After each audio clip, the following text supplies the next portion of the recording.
Ada yang berjuang untuk masuk sekolah, tapi ada juga yang berjuang agar bisa benar-benar mendapatkan pendidikan yang seharusnya mereka dapatkan.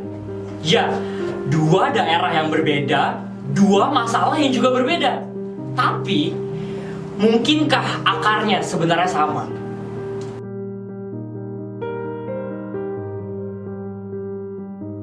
Tujuan sistem sebenarnya baik. Sistem dibuat untuk keadilan. Namun ketika manusia mulai mencari celah, sistem perlahan menjadi chaos. Dan di titik inilah integritas mulai dipertanyakan.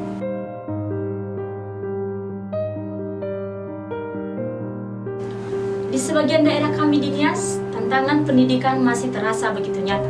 Pendidikan bukan hanya soal kami belajar, duduk dan mendengarkan guru, tetapi bagaimana perjuangan kami untuk sampai ke kelas itu sendiri.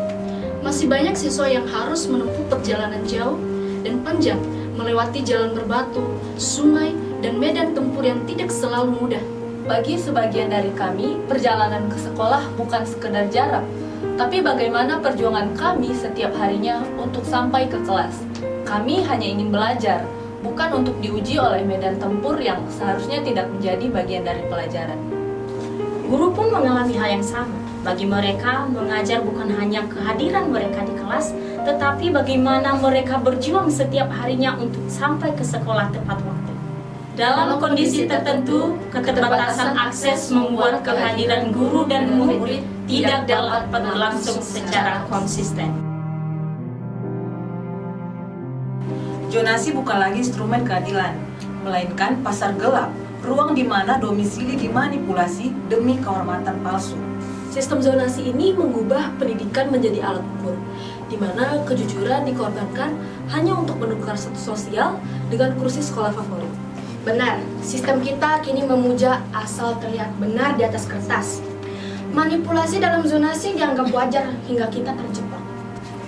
Sistem ini melahirkan manusia dengan nilai sempurna namun cacat integritas karena dinormalisasi oleh sistem yang ada. Inilah jebakan yang membunuh daya saing warga negara Indonesia. Saat standar global menuntut disiplin dan aksi, kita justru dipelihara dalam mentalitas cari gampang. Dan kita akan terus kalah di kancah global jika sistem hanya menindik kita menjadi ahli manipulasi, bukan inovator yang berintegritas. Kebijakan zonasi adalah realitas yang berantakan, dan diam kita adalah bentuk keterlibatan. Jangan jadikan kaki dan tangan sebagai sistem yang sakit.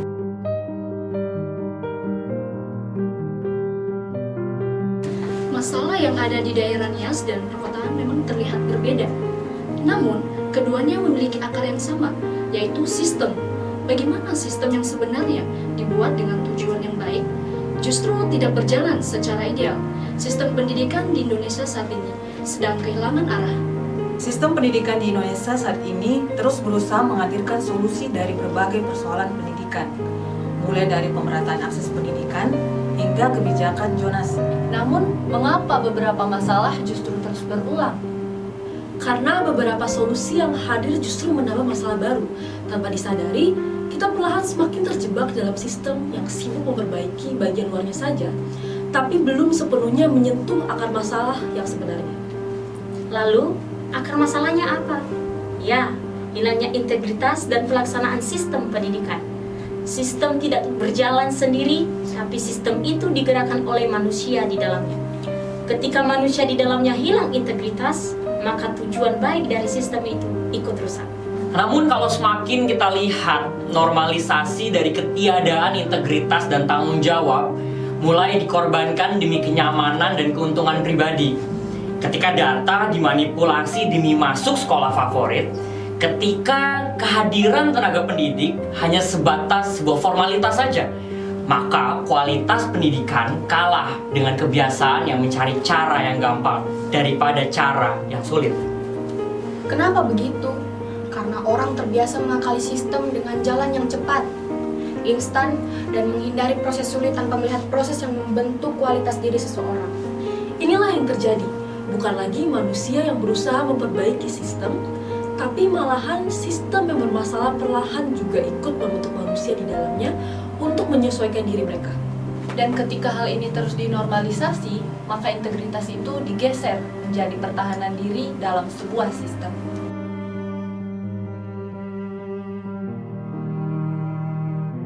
Lalu, mau sampai kapan kita akan terus menyesuaikan diri dengan sistem seperti ini? Tidak, kita harus melawan bukan diam. Karena perubahan tidak hanya selalu dimulai dari siapa yang berkuasa. Memang benar, kita hanya seorang rakyat. Kita tidak memiliki kuasa untuk mengubah undang-undang, apalagi mengontrol sistem pendidikan itu sendiri. Namun, kita punya pilihan lain. Kita bisa tidak ikut menormalisasikan ketidakbenaran. Perlawanan bukan hanya kita memperbaiki sistem itu, tetapi menjaga kebenaran yang ada di dalamnya. Benar, sebagai mahasiswa teologi, kita pun dipanggil untuk menghadirkan kebenaran itu di dalam sistem.